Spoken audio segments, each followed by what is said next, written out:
ibyo si ibintu bihagije. Igihutirwa ubwo mbere y'ibyo ni ugushaka ubwami bw'Imana, kwizera ko Yesu yagukijije bigaragare mu bikorwa. Abahora bavuga mwami mwami, namwe nimwumva ubu butumwa. Muhora muvuga ngo Yesu ashimwe, ibyo si ibintu bihagije.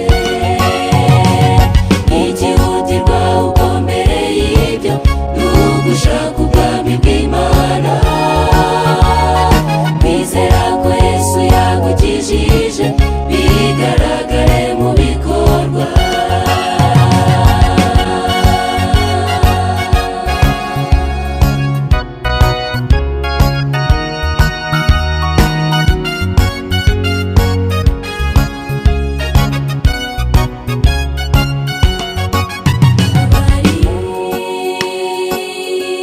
Bizewe yuko bazagira